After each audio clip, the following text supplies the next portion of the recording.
Jackson, your rise has been incredible through the minor league since you got drafted by the O's in 2022. What do you kind of credit that to, that success? Yeah, I think the organization, being around a lot of these guys and help push me and being able to compete with them. I think being able to come to big league spring training last year and be around the big league staff and face quality pitching during the games and I think that has a lot to do with it.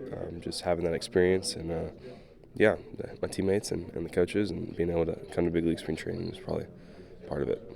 As you level up, you go double A, triple A, you're on the cusp. What's changed for you, if anything? What's changed from the pitching, from the talent, as you kind of continue to grow and move up the ranks? Yeah, I think every level was a little bit different. Once I got to double A and triple A, it's probably what I noticed the biggest change. Guys in double A were really talented, probably the best overall stuff.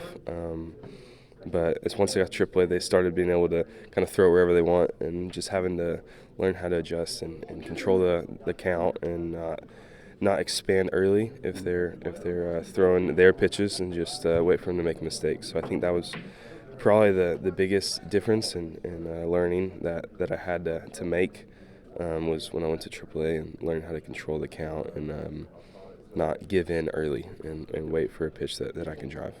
Now that you're on the cusp, being in AAA ball, finishing there last season, you're back at camp with the O's. Is it surreal where you are at this point in your career? Do you kind of stay even keel throughout it all? Like, what is your mentality being at this stage right now? Yeah, I try to stay grounded. I think it's something that's important to me, is trying to take it day by day and enjoy each and every day and not think too far ahead.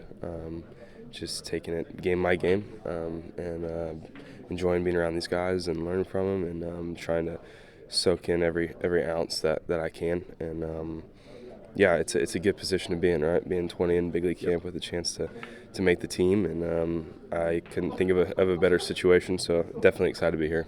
Jackson, I want to ask you more about this situation because you are right there. Do you have a timeline? I know it's a question you get asked a lot, but you had a timeline for Double A ball last year. You accomplished that. You got to Triple A, and you continue to rise. What is your timeline truly for Major League Baseball getting up there and playing with the big league club? Yeah, I mean, my goal is to make it out of camp. I think that's anyone in this situation. I think that's their goal. If not, then as soon as possible, right? So I know when I got drafted, I did the press conference and I said that I want to be in the big leagues in 2 years, and I think I'm in a pretty good spot right now. So yeah, but to make the team out of camp is, I think, everyone's goal here. Take me through your approach when you step in the box. It's easy to get frustrated when you start at a game 0-2, but then you go and single. Like, what is your mentality each and every time? Is it a fresh start? Like, how do you walk in there and approach every at-bat? Yeah, I think the same thing. It's just taking it at-bat to at-bat and trying not to let the at-bat before carry over because, I mean, baseball is really difficult. Hitting is probably the most difficult thing to do in sports, and just trying to take it at-bat to at-bat. And whenever something that I learned in pro ball is you can go 0-2 and end up with 3 hits. So it's pretty crazy how this game works. And but yeah, taking it at-bat to at-bat, trying to drive something in the gap and adjusting off of that. So getting more comfortable each and every at-bat, and yeah, looking forward to today and just trying to keep getting better and more comfortable and getting as many at-bats as possible. From high school to now, man, you bulked up in a good way. It's baseball shape, I feel like, for you. What has the off-season routine been like? What is kind of the daily grind to getting to where you want to be, baseball shape-wise, not just talent-wise? Yeah, the guy I work out with, his name's Jamie. We worked out about 6 days a week this off-season, and yeah, Monday is a max upper, and then Tuesday upper recovery, and then Wednesday max lower, and then recovery, and then 2 speed days. So it's a lot, but it's fun to have a routine and be able to work out every day and then hit and then take ground balls. So it's a routine that I have and I really enjoy, and it definitely put me in a good position physically.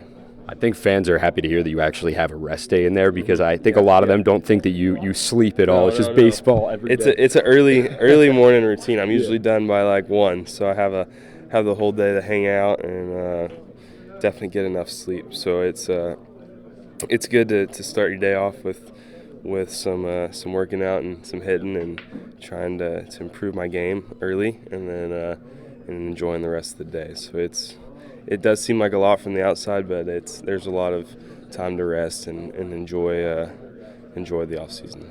I want to ask you about your new teammate. He's about, I think, 2-3 lockers down right now. That's Kolten Wong. You played with your dad. What is your relationship like with him, and how cool is it to see him in this clubhouse right now? It's pretty neat. I was in the food room yesterday, and I'm like, "Is that Kolten Wong?" Yeah. I'm like, "Oh, I've known him since I was like 10 years old." So it's pretty neat to be able to share a clubhouse with somebody that I grew up in a clubhouse with, and yeah, pretty funny moment for me, and excited to have him here as I'm trying to figure out how to play second base the best I can. It's pretty cool to have a Gold Glover over there. Hopefully, been able to take some ground balls with him and work with him a little bit. So I'm excited about that. Jackson, the last thing I got for you, you kind of touched on it right there, playing second base. You grew up playing shortstop, but the transition to second base, was it a difficult one? Was it an easy one? Like playing on the other side of the field, kind of talk me through kind of that change, that transition, and what's working well for you right now? Yeah, so far so good. I feel really good in ground balls.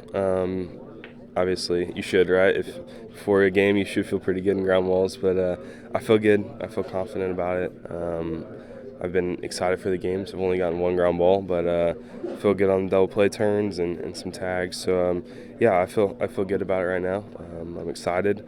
I mean, any opportunity that you get to possibly play in the big leagues is a good one. So I'm excited and trying to embrace it as much as I can, because it's take pride in playing defense, and I'd like to be the best second baseman that I can be if that's where I need to play.